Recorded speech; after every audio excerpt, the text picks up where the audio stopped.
Al corte seguíamos hablando nosotros de las redes. Vicepresidente, ¿le sorprendieron los resultados?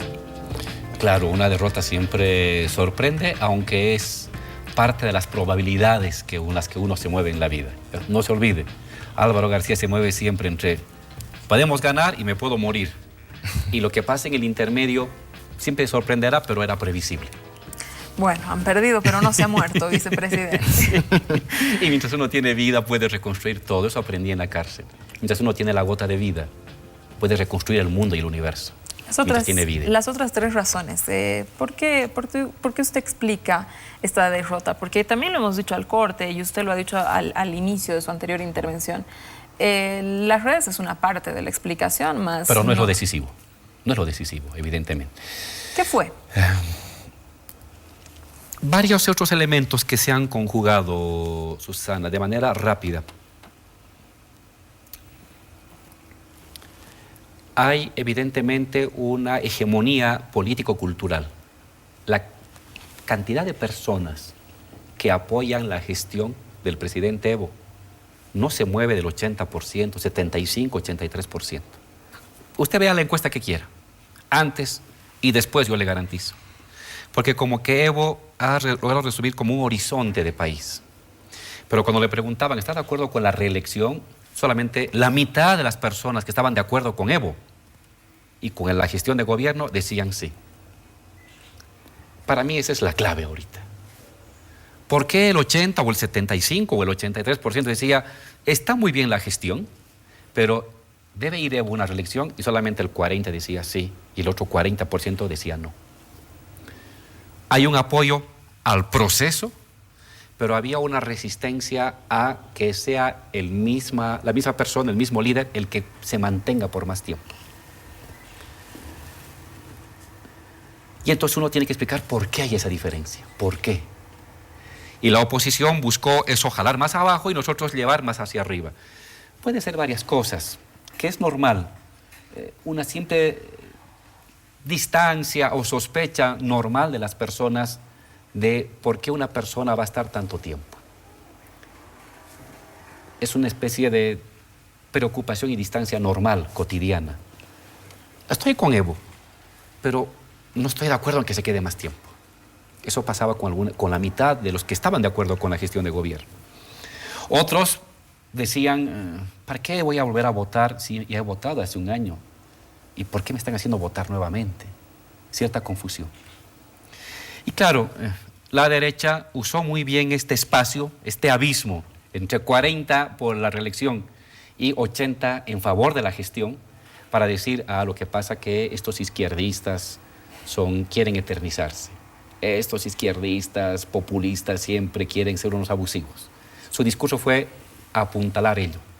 Y han usado lo que los sociólogos llaman los marcos de percepción previos, toda una retórica que se ha construido en los últimos 10 años de discurso que dice, sí, los izquierdistas son unos abusivos, quieren eternizar. Ha sido gatillado ahora, ha sido gatillado.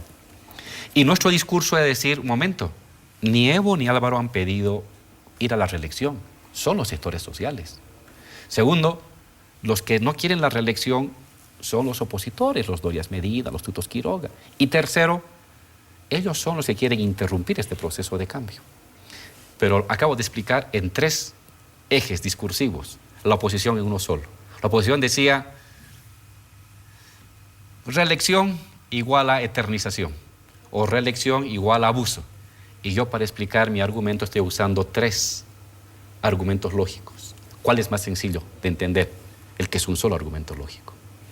Eso ha sido aprovechado de manera más fácil por la oposición. Este es un elemento que ha influido, que de manera, digamos, cotidiana la gente sospecha de los procesos muy largos y había que explicar que eso era útil para Bolivia y no lo pudimos hacer con la velocidad y la contundencia que se requería. Entonces es un elemento que lo tomo en cuenta. Un segundo elemento, no sé si quería sobre este mismo, está bien, Ángel. Está bien, no, yo luego redondeo un poco una pregunta que tengo específica que seguramente engloba todo. Un segundo elemento, está articulado es que Bolivia ha cambiado. Hoy hay una composición de clases sociales distinta en Bolivia. Han variado las clases sociales que hicieron la gesta heroica del 2003, del 2000 y del 2005. 2 millones de pobres pasan a la clase media. Los movimientos sociales, los sectores campesinos e indígenas acceden a nuevos medios culturales de formación, de comunicación, de influencia política. Los sectores laborales, obreros, aplastados durante 10, 20 años, acceden a beneficios salariales, a reconocimiento, a sindicalización. Ese es un cambio de las clases sociales en Bolivia. ¿Y eso qué tiene que ver, dirá, con elecciones? En lo siguiente, que nosotros hicimos campaña y llegamos donde estamos tomando al sindicato como núcleo de irradiación de opinión pública. Eso funciona cuando uno está en ascenso de masas, pero cuando uno entra en repliegue de masas, que es normal, las revoluciones son con ascensos y descensos, ascensos y descensos. ¿Hay una contracción ahorita? Claro, hay un repliegue social. Y en este repliegue social hay un debilitamiento de la función sindical como único generador de opinión pública. Hay un debilitamiento de la estructura organizativa. Hay un reemplazo muy rápido de los dirigentes sindicales que pasan de la dirección sindical a la alcaldía, de la alcaldía al ministerio. Hay una transformación también de estos entes fundamentales para entender Bolivia del año 2000, 2003, 2005. Y nosotros hicimos campaña, no únicamente, pero un poco sobre ese eje del sindicalismo como núcleo fundamental. Lo va a seguir siendo. El sindicalismo es el que nos ha dado la base fundamental y el carácter popular de nuestro gobierno. Pero hay sectores populares que no se mueven bajo la forma sindicato. Sectores populares que construyen opinión pública ya no a través de la asamblea, sino quizás a través de las redes, quizás a través de la televisión o la radio, quizás a través de las comunidades virtuales, sectores populares. Entonces nosotros nos movimos con la antigua concepción de las clases sociales pre-revolucionaria, cuando la revolución ha modificado las clases sociales, las ha pluralizado, las ha diversificado en sus fuentes de opinión y de construcción de comunicación y de sentido común. Y nosotros no supimos entender a tiempo esta modificación. Y entonces ese es también otro elemento que ha dificultado nuestra campaña. Y el tercero, ya para cerrar, es la unidad de la oposición. La oposición se ha unido por primera vez y eso le ha dado más fuerza a su discurso, ¿no? Estaban unidos fascistas, racistas totales, golpeadores de campesinos, centristas moderados, exizquierdistas fracasados, algunos indigenistas que se abrazaron se juntaron en un mismo plato como Chairo. Y entonces la fuerza de la oposición, que antes se fragmentaba en 3, 4 cabezas y se peleaban entre ellos, ahora apareció unida. Y entonces el discurso opositor, que era más sencillo, más práctico y más dirigido a una nueva generación, tuvo mayor fuerza porque estaba también unido. Y entonces nosotros tuvimos que enfrentar una oposición unida. No sabemos qué irá a pasar en el 2019, si esta unidad se mantendrá, pero al menos en esta elección eso le dio más fuerza y credibilidad a su discurso de oposición. El 2005, Evo Morales gana producto de un desgaste de una clase política que abusaba del pueblo, que realmente no lo respetaba. ¿No siente que el 21 de febrero un poco la gente ha podido sentir algo parecido? Un desgaste que tiene que ver con el hecho de esta rigurosidad y esta fuerza con la que el gobierno se muestra ante el pueblo. El 2005 se ganó porque había un desgaste del bloque gobernante, pero también, Ángel, porque había un proyecto de economía, de Estado y de sociedad. Lo entendía así, la gente abstraía ese proyecto más allá de la demanda de una asamblea constituyente y de la nacionalización de hidrocarburos. Es que ese era el proyecto. Yo entiendo que ese era el proyecto, pero ¿lo abstraía así o era más el desgaste? Porque yo entiendo que ahora el pueblo al final del día reconoce estos 10 años de Estado fuerte, pero hay un desgaste, hay como, ¿por qué hay tanto sesgo de autoritarismo? Si hubiera desgaste, no hubiera el 80% de popularidad de Evo. Cuando se han ido los anteriores gobernantes, comenzando por Sánchez de Lozada, se han ido con el 20, con el 15%. Y cuando tú mides ahora la popularidad de Evo, se mueve entre el 75 y el 83% de popularidad. Pero volvamos a lo que antes decía. ¿Por qué él? ¿Por qué tiene que ser él siempre? Yo creo que ahí se siente el desgaste. Es el hecho, gracias Evo, lo has hecho de maravilla, muchísimas gracias de corazón, pero ¿por qué quieres más? Eso es lo que creo que la gente también ha leído y que influye en el resultado. Ese es el primer elemento que te acabo de decir. Gente que dice, estoy bien, esto que estamos haciendo como país me hace sentir orgulloso, estoy de acuerdo con lo que estamos haciendo hacia adelante, un país industrial, un país centroenergético, pero no siempre apoyó de la misma manera la reelección de Evo. Lo que tú me acabas de contar en tu experiencia personal, porque así lo siento, como tu experiencia personal, es lo que ha sentido una buena también cantidad de personas. Y nuestra respuesta ahí era, oiga, no es que yo quiero quedarme. Evo y Álvaro han planificado irse a su casa en 2019 y cuando asumimos dijimos aquí cumplimos 5 años, haremos la mejor gestión Evo y entregaremos el mando a quien corresponda después, pero ya un país encaminado por la vía del desarrollo, del bienestar, de la igualdad. Son sectores sociales que nos piden que vayamos, no es Evo el que dice yo quiero otra vez quedarme, ¿no? Eso nos ha costado informar. Uno dice, ¿será verdad? ¿Será verdad que Evo así ha sido? Así ha sido. En una reunión de CONALCAM, ahora ya han pasado las elecciones, ya el resultado nos dio la derrota, lo que uno diga ya no influye en el resultado, pero sería muy importante hablar con los dirigentes, compañeros dirigentes de la COP, de la CSUTCB, de los interculturales, de los fabriles, de los mineros. ¿Fue así como dice Evo y Álvaro, de que ustedes les pidieron que vayan a la reelección? ¿O fue que él les pidió? Y que hablen su verdad los compañeros. Yo te digo aquí de frente a las cámaras y vas a confrontar mis palabras con lo que te digan los dirigentes. En una reunión de CONALCAM, los compañeros le piden a Evo, Evo, hemos debatido este tema y tú tienes que ir a la reelección. Y el primer sorprendido es Evo. Y encima me cuenta a mí una semana después lo que había sucedido en ese debate. Y ambos nos sorprendemos. Porque estábamos encarrerados en el 2019 y 2019 a cada cual a hacer su actividad política, pero en el ámbito ya de la vida civil, ya no en la vida de gobierno. Y entonces es un pedido que nos dan las organizaciones. No sé si habrán calculado bien, quizás no calcularon bien, pero tú sabes cómo somos Evo y yo, Ángel. Somos gente de vida orgánica, ¿no? Mientras el sector público nos diga, vayan por allá, pues vamos a ir por allá. Quizás no era lo correcto en términos de cálculo político, ¿sí? Pero a ese sector te debes. Con ese sector has ido a las batallas, a las derrotas y a las victorias. Y esta era una nueva batalla. Tú no podías decir, momento, compañero, no, tu pedido me parece exagerado. Lo han pensado bien, están seguros, cuidado que cometamos errores, lo hemos pensado bien. Bueno, vamos adelante, compañeros.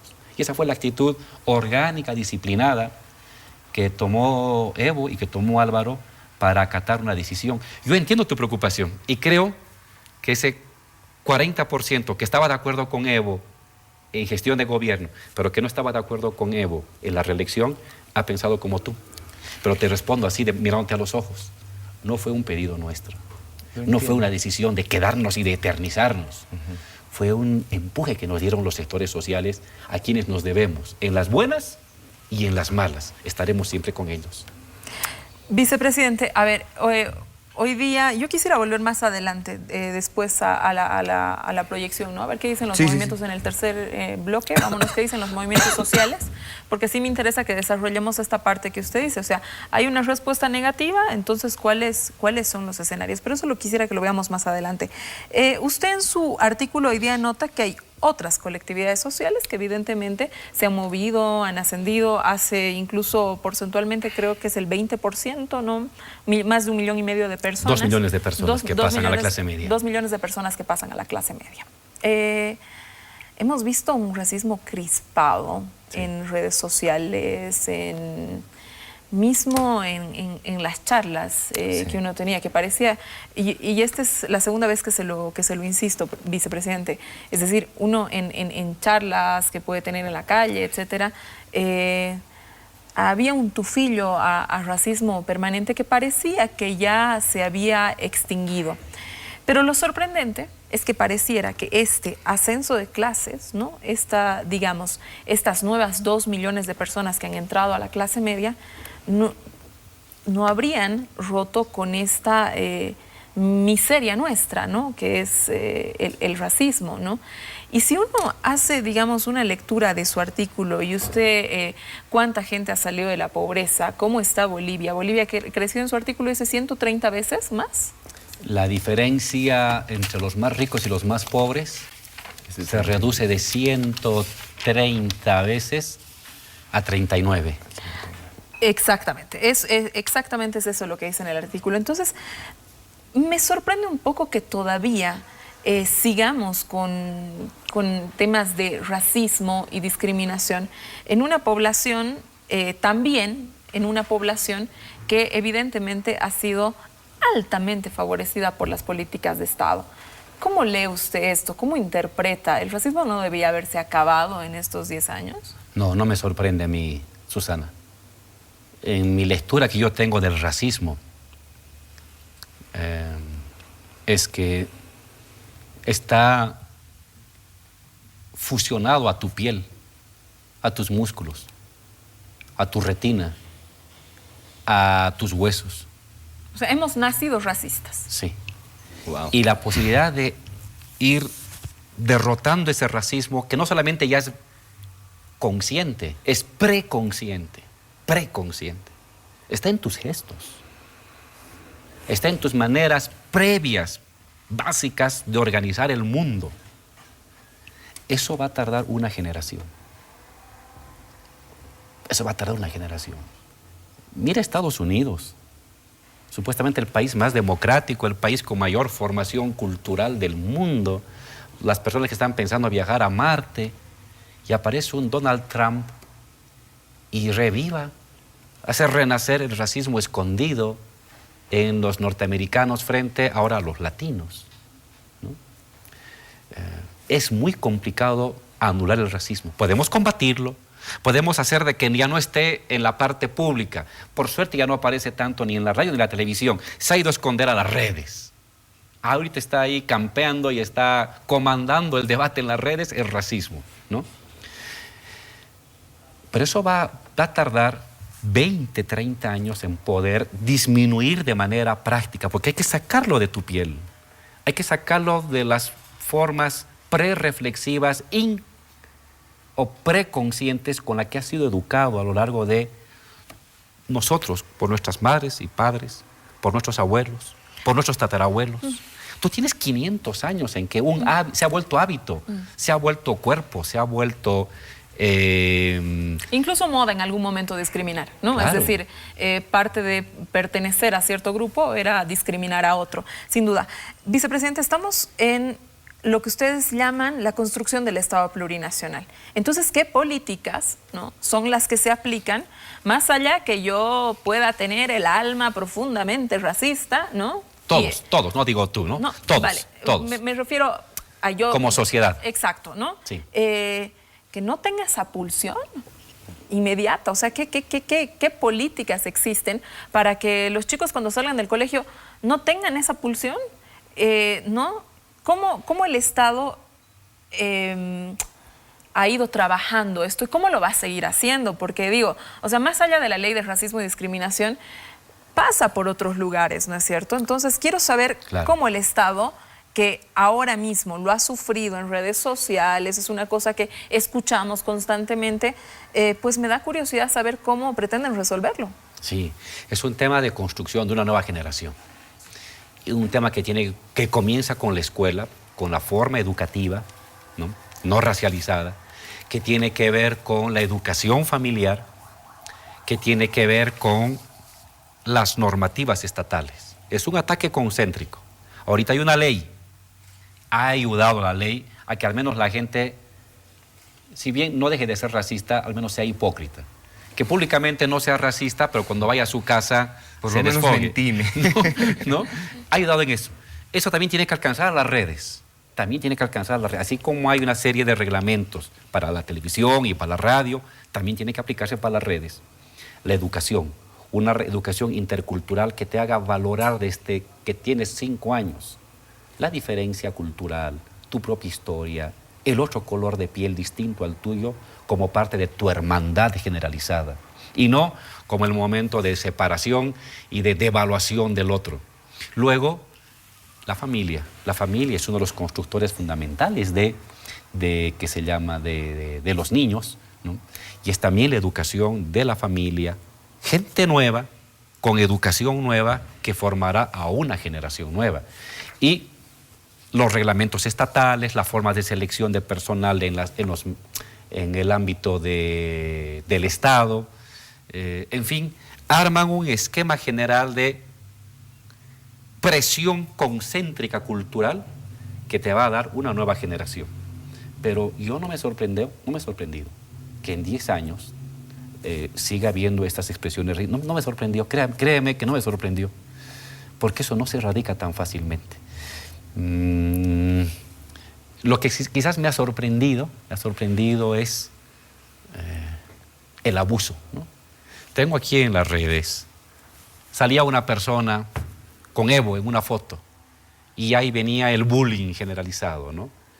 Pero desde palabras groserísimas, insultos y todas marcadas por el racismo de su acercamiento al indio. Ese renacer tan vulgarizado de estas expresiones con tanta dureza y tan abusivamente hacia unas cuantas personas me ha llamado muchísimo la atención, pero puedo decirte, en términos sociológicos es explicable porque solamente una nueva generación de aquí a 20 años podrá haber ya reducido en el cuerpo, en el alma, en la mente, en el idioma, en el cuerpo, en los huesos, todo el racismo heredado de 500 años de colonialismo. Me tengo que ir a un corte. Por favor. Vámonos a un corte, quédese con nosotros. Estamos con Ángel Careaga entrevistando al vicepresidente.